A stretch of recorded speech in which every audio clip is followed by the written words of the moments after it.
UKLO 1 year masters. No IELTS required up to 5 years visa. High visa success rate. So first Chandana నీకు sorry చెప్పాలి యాక్చువల్గా.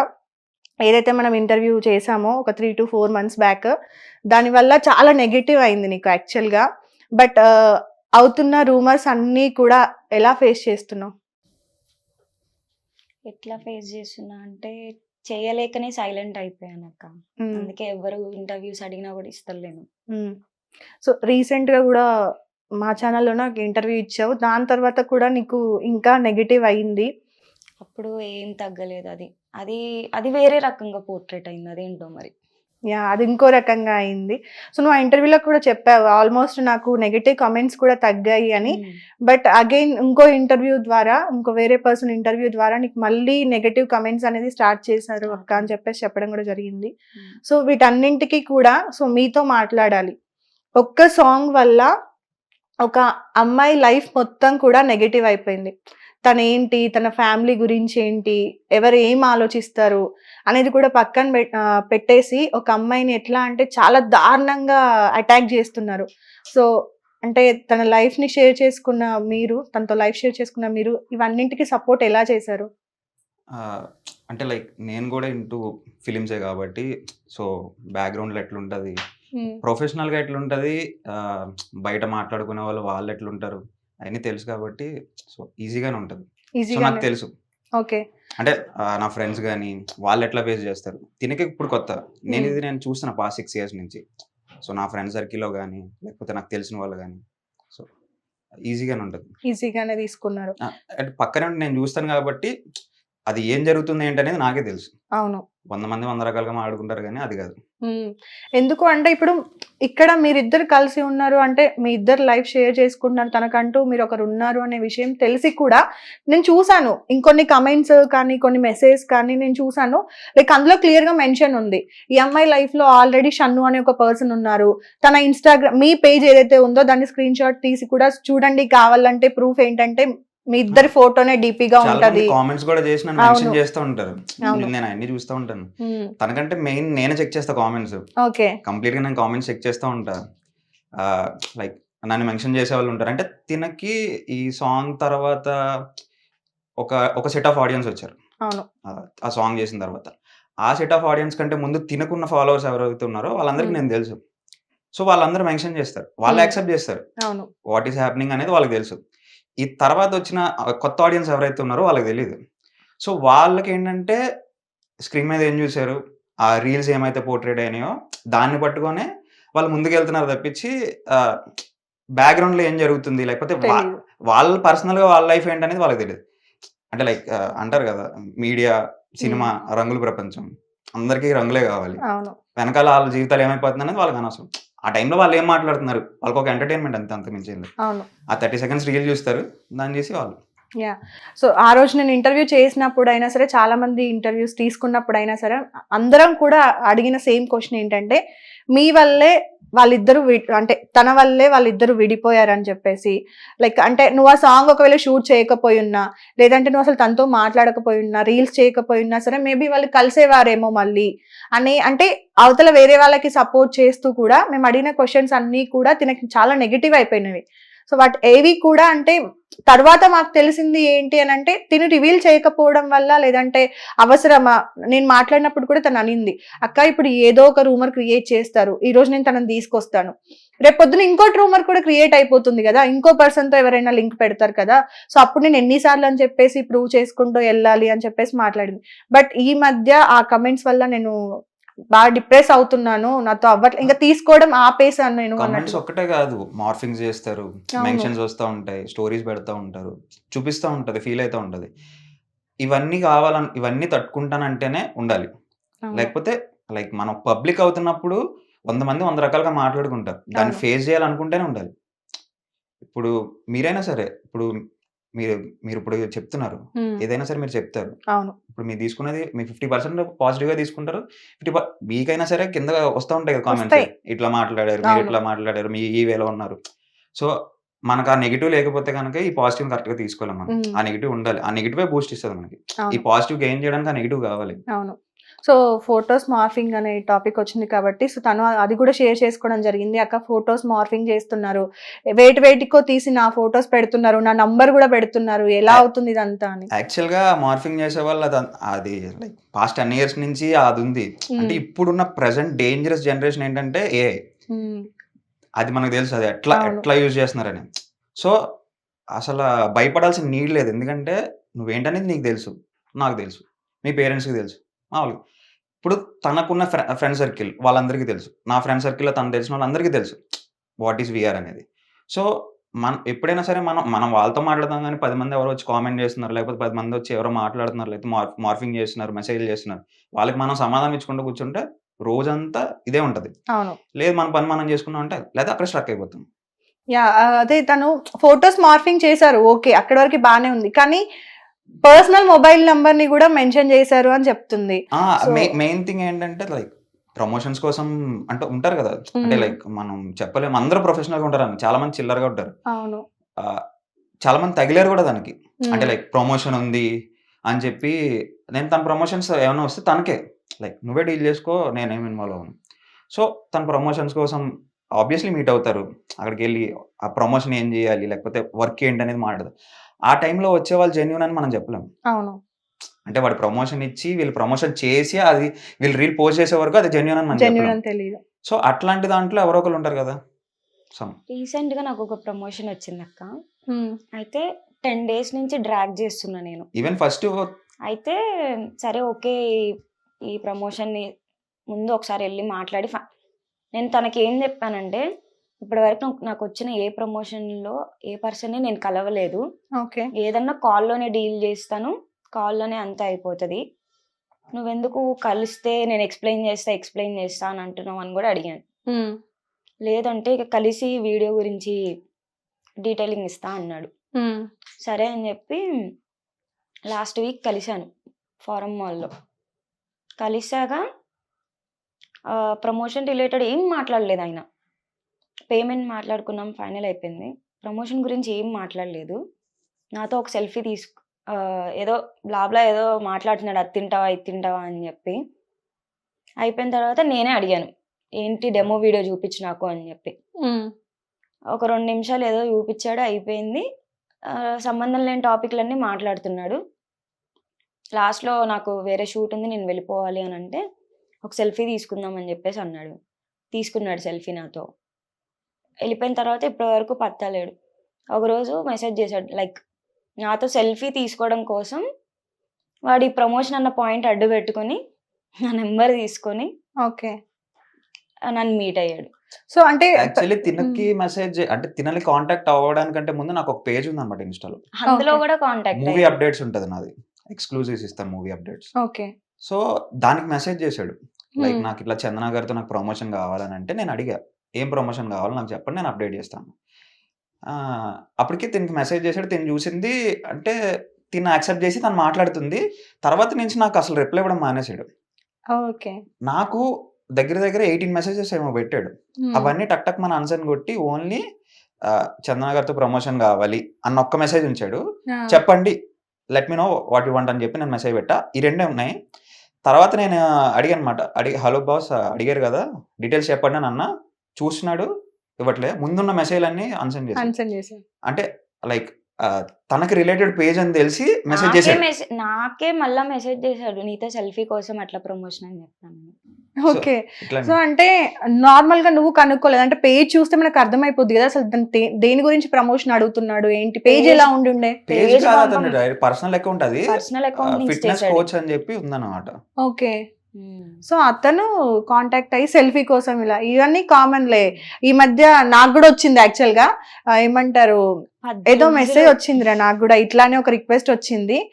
Request వచ్చిన తర్వాత నేను సరే చెప్పండి బ్రో అని అన్న తర్వాత మేడం యాక్చువల్గా నేను అబద్ధం చెప్పాను, నేను ఒక షెఫ్ ని, సో మీరు ఇలా అంటే నార్మల్ గా మీరు డైరెక్ట్ గా చెప్తే రిప్లై ఇవ్వరు కదా అందుకోసం అని చెప్పేసి నేను ఇలా చెప్పాను, నేను ఒక షెఫ్ ని మీ రిప్లై కోసం అని చెప్పేసి అలా పెట్టాను, అబద్ధం చెప్పాను ఏమనుకోకండి మేడం అని చెప్పి మనం ఫ్రెండ్స్ అవ్వచ్చా అని అడిగిండు అనమాట. నీతో నాకేంట్రా ఫ్రెండ్షిప్. సో ఇలాంటివన్నీ అవి కామన్, అవి పట్టించుకోవద్దు.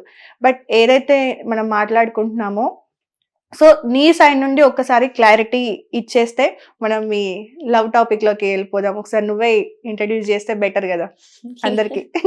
తను ఎవరు ఏంటి అనేది ఒకసారి నువ్వే ఇంట్రడ్యూస్ చేస్తే తర్వాత మనం మెల్లిగా మెయిన్ టాపిక్ లోకి వెళ్ళిపోదాం. ఇంకా నెగటివ్ టాపిక్ ని పక్కన పెట్టేసి అవన్నీ మాట్లాడుతూ ఉంటే ఆటోమేటిక్ గా అర్థమైపోద్ది. ప్రీవియస్ ఇంటర్వ్యూస్ అన్నిటిలో నేమ్ అయితే చెప్పలేదు. అవును సమ్వన్ అని చెప్పాను కదా, అవును తనే ఆ సమ్వన్. ఆ సమ్వన్ తనే. ఆ someone name Shannu. Shannu. So last time కూడా ఎన్నిసార్లు మాట్లాడినా సమ్వన్ ఉన్నారక్క అని చెప్పింది అన్ని ఇంటర్వ్యూస్ లో కూడా. సో ఆ సమ్వన్ మీరే. ఎలా స్టార్ట్ అయింది మీ జర్నీ? ఎవరు ఫస్ట్ ప్రపోజ్ చేశారు? నేనే ప్రపోజ్ చేశాను. ఎలా తెలుసు ఒకరికొకరు? అంటే లైక్ తను ఫిల్మ్ మేకింగ్ నేను ఫిలిం మేకింగ్ చేశాను అన్నపూర్ణలో. ఓకే. సో చేస్తున్న టైంలో నాకు ఫైనల్ ఇయర్ ప్రాజెక్ట్ ఉందన్నమాట. ఆ ప్రాజెక్ట్ కోసం ఆడిషన్స్ చేస్తున్నాము. తిన ప్రొఫైల్ ఒకళ్ళు పంపించారనమాట. ఓకే. అంటే తను అప్పటికే వేరే లైక్ ఒక మీడియా దగ్గర వర్క్ చేస్తుంది. సో తన ప్రొఫైల్ ఒకళ్ళు నాకు పంపించారు నా ఫ్రెండ్ సర్కిల్లో. చూసాము. అంటే నేను అనుకున్న ప్రాజెక్ట్కి, అంటే నేను అనుకున్న క్యారెక్టర్కి, నేను రాసుకున్న క్యారెక్టర్కి నాకు షార్ట్ గోల్ కావాలి. చాలా మందిని అప్పటికే 15 మెంబర్స్ని చేసాం. నాకేంటంటే ఆ ప్రాజెక్ట్ సబ్మిట్ చేస్తేనే మనకి అవుతుంది. సో వెయిట్ చేస్తున్నాము, చూస్తున్నాము, అవ్వట్లేదు. సో ఇంక ఇలా కదని చెప్పి ప్రొఫైల్ వచ్చిన తర్వాత మాట్లాడాము అనమాట. అంటే అప్పుడు కూడా నాకు వేరే ఒక పేజ్ ఉండేది అనమాట, ఇట్లా మూవీకి రిలేటెడ్ పేజ్. ఆ పేజ్ నుంచి ఎన్ని మెసేజ్ చేసినా సరే రెస్పాండ్ అవ్వట్లేదు. రెస్పాండ్ అవ్వకపోతే తిన్న ఫ్రెండ్ ఉన్నారనమాట. తిన్న ఫ్రెండ్కి రెగ్యులర్గా కామెంట్కి రిప్లై ఇస్తుంది. తన ఒక్కరికి ఇస్తుంది, ఇంకెవరికి ఇవ్వట్లేదు. ఓకే. సో నేను తనకి మెసేజ్ చేశాను. అమ్మాయా? అబ్బాయి. Okay okay. బెస్ట్ తను ఫ్రెండ్ నా అని best ఇంకొక. friend. సో తనకి నేను మెసేజ్ చేశాను, లైక్ సో అండ్ సో నేను ఇట్లా ఫిల్మ్ మేకింగ్ గ్రాడ్యుయేట్ని. సో మేము ఇట్లా గ్రాడ్ ఫిల్మ్ తీయాలనుకుంటున్నాం. సో దానికి నాకు ఇట్లా తినైతే ఓకే చేస్తాం మేము. సో తనకి ఇంట్రెస్ట్ ఉందా లేదా అనేది నాకు కావాలని అంటే ఒక 2 months తర్వాత రిప్లై ఇచ్చింది. 2 months. ఆ తర్వాత నేను అన్సెండ్ చేసాను తనకు పంపించిన మెసేజ్. చేసాను. ఓకే. నాకు ఇక ఉండేది అంటే లైక్ ఇప్పుడు రిలేషన్లోకి వచ్చాక లైక్ అది తగ్గిపోయినాయి. తగ్గింది కానీ సో ముందు నాకు చాలా ఉండేది. సో నేను 2 months బ్యాక్ పెట్టిన మెసేజ్కి రిప్లై ఇవ్వలేదు. వాళ్ళ ఫ్రెండ్ కాంటాక్ట్ అయ్యి తనతో నేను కాల్ మాట్లాడి మొత్తం అంతా తనకు ఎక్స్ప్లెయిన్ చేసిన తర్వాత అప్పుడు మెసేజ్ చేసింది అనమాట. ఆ మెసేజ్ రాగానే వెంటనే నేను పైన పెట్టిన మెసేజ్ అన్సెండ్ చేశాను. ఓకే. అన్సెండ్ చేసిన తర్వాత సో నేను స్టోరీ నేరేట్ చేస్తా, వినండి, నచ్చితే చేయండి, లేదా ఫోర్స్ ఏం లేదు. యాక్చువల్గా ఆ స్టోరీ అవ్వలేదు, ఈ స్టోరీ అయింది. ఓకే. ఆ స్టోరీ ఫుల్ స్టాప్ పెట్టేసి అంటే మధ్యలో కట్ చేశారు జరిగిందంతా కూడా. తను మెసేజ్ చేసిన తర్వాత మొత్తం కట్ చేసి ఈ స్టోరీ జరిగిందని చెప్తున్నారు. సో ఈ గ్యాప్ తనకైతే ఫుల్ యాటిట్యూడ్, అది అందరికీ తెలుసు. ఎవరితో అంత ఈజీగా డౌన్ అయిపోయి మాట్లాడే టైప్ అయితే అసలు కాదు నాకు తెలిసినంత వరకు. సో మీకు ఎలా పడింది అనేది కావాలి కదా. అంటే ఆబ్వియస్లీ ఉంటుంది కదా. ఫ్లటింగ్ ఏం చేయలేదు నేను. అసలు అట్లాంటి ఫ్లటింగ్ ఏం చేయలేదు. ఓపెన్గా చెప్పాను నాకేమనిపిస్తుందో. సో టైం తీసుకుంది. ఎన్ని డేస్ కి చెప్పారు ఆ మెసేజ్ తర్వాత? మెసేజ్ తర్వాత 4 months తర్వాత చెప్పాను. 4 months 4 months మేము ట్రావెల్ చేసిన తర్వాతే చెప్పాను. ఓకే. సో అంటే టెక్స్ట్ లో చెప్పారా లేదంటే కాల్ లో చెప్పారా? డైరెక్ట్ గానే చెప్పాను. డైరెక్ట్ గా కలిసినప్పుడే ప్రపోజ్ చేశారు. ఎలా ప్రపోజ్ చేశారు? వాళ్ళ రూమ్ కి ఇన్వైట్ చేసిండే లంచ్ కి. ఓకే. వాళ్ళ బెడ్రూమ్ లో బెడ్ మీద ఎక్లెస్ చాక్లెట్స్ తో హార్ట్ షేప్ పెట్టి ఓకే. అందులో రింగ్ పెట్టాడు. మేబీ ఇప్పుడు నిబ్బిలా ఉంటదేమో కానీ అవునవును ఆ టైంలో 17 అనే టైంలో అది ఎక్స్క్లూజివ్ ఉంటుంది అంటే లైక్ ఆ టైంలో అంటే ఆ ఏజ్ టైంలో. సో అట్లా ఇప్పుడు నేను ఉండేది క్రియేటివ్ ఫీల్డ్ కాబట్టి రింగ్ పెట్టాడు. రింగ్ పెట్టి నేను డైరెక్ట్ గా నేనేం నిన్న లవ్ చేస్తున్నా అట్లా పెళ్లి చేసుకుంటాను. ఓకే. అప్పుడు నీ రియాక్షన్ ఎట్లుండే? ఇంటికి లంచ్ కి పిలిచి పెద్ద పెట్టింగే పెట్టాడు అనుకున్నావు? ఏం చెప్పలేదు, ఏం మాట్లాడలేదు, రింగ్ మాత్రం పెట్టుకున్నాం. రింగ్ నచ్చింది, రింగ్ పెట్టుకున్నాం. ఓకే. రింగ్ బాగుండేది. తర్వాత అది ఒక ఇన్సిడెంట్ లో కోపం వచ్చి ఇసురు కొట్టిన. ఓకే. పోయిందా? పోయింది. చాలా వెతిగా కానీ దొరకలేదు. ఓకే. చాలా బాగుంటది రింగ్, అది స్పెషల్ గా ఉంటది. ఓకే. తర్వాత తెలిసిందా రింగ్ వాల్యూ? అడిగింది, పడేసిన తర్వాత కాల్ చేసి నాకు రింగ్ కావాలి. ఓకే. సో ఎన్ని డేస్ కి యాక్సెప్ట్ చేసినావు? తను ప్రపోజ్ చేసింది ఆగస్ట్ లో, నేను యాక్సెప్ట్ చేసింది అక్టోబర్ లో. నా బర్త్డే రోజు యాక్సెప్ట్ చేసింది. బర్త్డే రోజు. ఓకే. తను మళ్ళీ ప్రపోజ్ చేసిందా సేమ్ ఎక్లెస్ చాక్లెట్స్ లేకపోతే కొంచెం అప్డేట్ అయ్యి 5 star చాక్లెట్స్ పెద్దమ్మ తల్లి టెంపుల్ కి వెళ్ళినప్పుడు ఓకే యాక్సెప్ట్ చేస్తున్నా అని చెప్పింది. ఎలా ఉండేది స్టార్టింగ్ లో మీ ఇద్దరి మధ్యలో కన్వర్సేషన్ కానీ లేదంటే కలిసినప్పుడు అదంతా కూడా ఎలా ఉండేది స్టార్టింగ్ లో? అంటే మీ సైడ్ నుండి ఫస్ట్ స్టార్ట్ అయింది, తన Open up సైడ్ అయింది. ఓపెన్ అయింది. ఆ ఓపెన్ అయ్యే కంటే ముందు కూడా మీ సైడ్ నుండి ఇంకా మీరు రియలైజ్ అయ్యే టైంకి కూడా ఆ జర్నీ, తనేమో ఫ్రెండ్ లా చూస్తుంది, మీరేమో ఆ, అంటే లవ్ టైప్ లో చూస్తారు. ఎలా ఉండే అంటే ఏదైనా మాట్లాడినా ఏదైనా చెప్పాలన్నా ఆ కన్వర్సేషన్స్? బిఫోర్ ప్రపోజింగ్ అంటారా? లేదు, నేను క్యాజువల్ గా ఫ్రెండ్స్ లాగే ఉండేది. ఓకే. అంటే లైక్ నా రూమ్ దగ్గర ఒక ఐస్ క్రీమ్ ఉండేది అనమాట. ఒక ఐస్ క్రీమ్ షాప్, అది డాక్టర్ ఐస్ క్రీమ్ అని చెప్పి, ఇప్పుడు లేదు. ఓకే. యాక్చువల్గా అది ఆ థీమ్ అది చాలా బాగుంటది. ఒక ఆ ఎన్విరాన్మెంట్ అది హాస్పిటల్‌లా ఉంటదనమాట. ఓకే. సో, నైట్స్ కాల్ చేసి ఐస్ క్రీమ్ అడిగేదనమాట. అరౌండ్ 1 ఆ టైంకి. హైదరాబాద్‌లో రెండే. క్రీమ్ స్టోన్ ఒకటి, ఇది. ఈ అవును. 2 ఆ టైం వరకు ఉంటది. 2:00 వరకు ఉంటది. అవును. నేను రెగ్యులర్‌గా అక్కడ తింటా కాబట్టి నాకు వాకబుల్ డిస్టెన్స్. నాకు రెగ్యులర్‌గా తింటా కాబట్టి ఆ స్టోర్‌లో పనిచేసే అబ్బాయి నాకు బాగా క్లోజ్. ఒకవేళ పోలీసోళ్ళొచ్చి క్లోజ్ చేయమన్నా సరే, మమ్మల్ని లోపల పెట్టి డోరేసి 3:00 వరకనే ఉంటాడు. ఓకే. సో, ఆ బెన్ సో, నాది కాబట్టి తీసుకెళ్ళామట. ఫస్ట్ టైమ్ తిన్నది. తిన్న తర్వాత ఇంకా రెగ్యులర్‌గా అదాడు. అంటే మనం కస్టమైజ్ చేసుకోవచ్చు. సిరప్స్ అన్నీ సిరంజ్‌లా ఉంటది. అట్లా డిఫరెంట్ థీమ్ ఉంటదనమాట. సో, ఇంకా డైలీ నాకు నైట్ అయితే కావాలి ఐస్ క్రీమ్. ఓకే. ఒక 2 మంత్స్ తర్వాత వాళ్ళు మరేం బిజినెస్ ఏమైందో మరి క్లోజ్ చేశారు. బ పర్వత్ నగర్‌లో ఉండేదప్పుడు. పర్వత్ నగర్‌లో పిక్ చేసుకొని హిమాయత్ నగర్ తీసుకెళ్ళి అక్కడ ఇప్పించేవాడిని. నైట్ ఆ టైంకి. ఓకే. అంటే అక్కడే ఉంది బ్రాంచ్. ఇంక బ్రాంచ్ అన్ని క్లోజ్ ఆ! చేశారు. అర్థమైంది. ఒక్క బ్రాంచే. పోను ఒక 1 ఇయర్ తర్వాత అది కూడా క్లోజ్ చేశారు. బెంగుళూరులో రన్ అయితుందది. అక్కడికి అక్కడ తీసుకెళ్ళమంటది. అడుగుతా ఉంటది అక్కడ తీసుకెళ్ళమని. వామ్మో! బెంగుళూరులో కూడా క్లోజ్ అయితే అసలు యాక్చువల్‌గా ఏమంటారు మీరు వెళ్ళిన తర్వాత పాపం వాడికి బిజినెస్ పెరగాల్సింది, వాడు షాప్‌లే క్లోజ్ చేసుకున్నాడు. అంటే యాక్చువల్‌గా ఏమైతుందంటే వేరే వేరే అంటే నేచురల్స్ ఎక్కువ గట్టిగా రన్ అయితది కదండీ. అవును. సో, అది ఎక్కువ ఇదవుతుంది. ఇది డౌన్ అయిపోయి వస్తూ వచ్చింది. అందులోని ఇదేంటంటే కొంచెం ఎక్స్‌పెన్సివ్ అనమాట. అవును. యాక్చువల్‌గా ఇది నేను విన్నాను. నేచురల్స్ ప్లస్ ఇదొకటి, క్రీమ్ స్టోన్ ఇవన్నీ కూడా నార్మల్‌గా అంటే టైం ఎక్కువ ఉన్నా కూడా ఒక 2 ఐస్ క్రీమ్స్ మాత్రం హైదరాబాద్‌లో ఫేమస్ అని చెప్పేసి. అచ్చా ఇదేనా? హ్మ్. ఓకే. ఓకే. ఆ ఐస్ క్రీమ్‌కే పడిపోయినావా ఏంది? ఓకే. సో, తనలో మీకు నచ్చిన క్వాలిటీస్ లైక్ ఎందుకని ప్రపోజ్ చేయాలనిపించింది చందనకి? ఏదైనా స్ట్రెయిట్ ఫార్వర్డ్ ఉంటది. ఓకే. అదే ఎక్కువ మిమ్మల్ని ఇంప్రెస్ చేసింది. చాలా అంటే లైక్ ఈవెన్ నేను గూడా ఇక్కడొకటుంటది. ఇక్కడొకటుంటది. అంటే ఇక్కడ చెప్తే నార్మల్‌గా తీసుకుంటారు. ఇక్కడ చెప్తే బాధపడతారు. సో, నేనెప్పుడు ఇక్కడిదే మాట్లాడుతూ ఉంటాననమాట. ఓకే. సో, ఇక్కడిదే చెప్పి ఆపుతా. ఇక్కడ చెప్తే బాధపడతారు. ఆ బాధపడతారు. రిలేషన్ ఏదైనా సరే, ఫ్రెండ్ అయినా ఎవరైనా సరే. అవును. సో, మాక్సిమం ఇక్కడే మాట్లాడతాననమాట. సో, తనేంటంటే ఇక్కడున్నది ఒకటే ఉంటది. బయటకొచ్చేస్తది. వచ్చేస్తది. ఏదైనా సరే మొఖం మీద చెప్తది. ఓకే. ఇప్పుడు గమ్మున ఎవరైనా బయట ఎవరైనా కామెంట్ చేస్తే నేను లాక్కొస్తాననమాట. మనకెందుకురా అని చెప్పి. అట్లా కాదు. వెనక్కెళ్ళి వాడిని కొట్టే టైప్ అనమాట. అవును. సో, అట్లా. సో, స్ట్రెయిట్ ఫార్వర్డ్ ఉంటది ఏదైనా సరే. ఓకే. నీకేం నచ్చింది తనలో బాగా? ఒక చిన్న పిల్ల కంటే ఎక్కువగా ట్రీట్ చేస్తాడు. ఇన్‌ఫాక్ట్ బాగా గారాబం చేసి చెడగొట్టిండు. తనే చెడగొట్టిండా గారాబం చేసి? మా డ్యాడీ కంటే బాగా చూసుకుంటాడు. Like okay. అలా అని మా డ్యాడీ చూసుకోరని కాదు. మా డ్యాడీ గుర్తు రాకుండా చేస్తాడు. ఓకే. So, care. ఇప్పుడు డ్యాడీ వాళ్ళు అక్కడ ఉంటారు. నేను ఇక్కడ ఉంటాను కదా! అవును. సో, నేను ఇక్కడ ఉన్న టైంలో కూడా నా ఫ్యామిలీని మిస్ అవ్వకుండా ఆ ఫీల్. వీలైతే ఇట్లా చూసుకుంటాడు నన్ను. ఓకే. సో, డాడీ అని పిలుస్తాడు నన్ను. హిట్ టీవీ యాప్ ని డౌన్లోడ్ చేసుకోండి. ఇందులో short news, live news, entertainment movies అన్ని అవైలబుల్ గా ఉన్నాయి. హిట్ టీవీ యాప్ని ఫ్రీగా డౌన్లోడ్ చేసుకోండి.